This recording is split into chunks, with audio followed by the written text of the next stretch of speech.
യാക്കോബായ സഭ കാതോലിക്ക വാഴിക്കൽ ചടങ്ങിന് ലബനനിലേക്ക് ഔദ്യോഗിക പ്രതിനിധികളെ അയക്കാനുള്ള സംസ്ഥാന സർക്കാർ തീരുമാനത്തിനെതിരെ ഓർത്തഡോക്സ് സഭ രംഗത്ത്. സർക്കാർ ചെലവിൽ യാത്ര നടത്തുന്നതിനെതിരെ കോടതിയെ സമീപിക്കാനാണ് ഓർത്തഡോക്സ് സഭയുടെ തീരുമാനം. യാക്കോബായ സഭ ബിഷപ്പ് മാർ ഗ്രിഗോറിയോസ് ജോസഫിന്റെ സ്ഥാനാരോഹണ ചടങ്ങിൽ പങ്കെടുക്കാൻ വ്യവസായ മന്ത്രി പി രാജീവിന്റെ നേതൃത്വത്തിലുള്ള പ്രതിനിധി സംഘമാണ് ലബനനിലേക്ക് പോകുന്നത്. യാക്കോബായ സഭയുടെ ക്ഷണപ്രകാരമാണ് യാത്ര.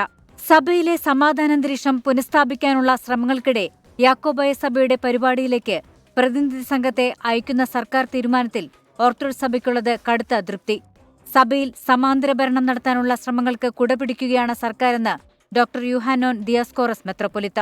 ഒന്നായി പോകേണ്ട ഒരു സമൂഹത്തെ പിളർത്തി ഞങ്ങൾക്ക് എന്തെങ്കിലും നേട്ടമുണ്ടാക്കാമെന്ന് ആരെങ്കിലും, അത് രാഷ്ട്രീയ പാർട്ടിയിലുള്ളവരാകട്ടെ, മറ്റു സമുദായങ്ങളിൽപ്പെട്ടവരാകട്ടെ, ഭരണത്തിലിരിക്കുന്നവരാകട്ടെ, അങ്ങനെ ആരെങ്കിലും ചിന്തിച്ചാൽ അത് സമൂഹത്തിന് ഉണ്ടാകുന്നതായ വളരെ ദോഷകരമായ ഒരു അവസ്ഥയാകുന്നു എന്നുള്ള കാര്യം സ്നേഹപൂർവ്വം ഞാൻ സമൂഹത്തെ ഒന്ന് ബോധിപ്പിക്കുകയാണ്.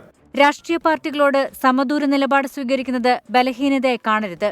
എറണാകുളം ജില്ലയ്ക്ക് പുറത്ത് 13 ജില്ലകൾ കൂടി ചേർന്നതാണ് കേരളമെന്ന് മറക്കരുതെന്നും സഭയുടെ മുന്നറിയിപ്പ്.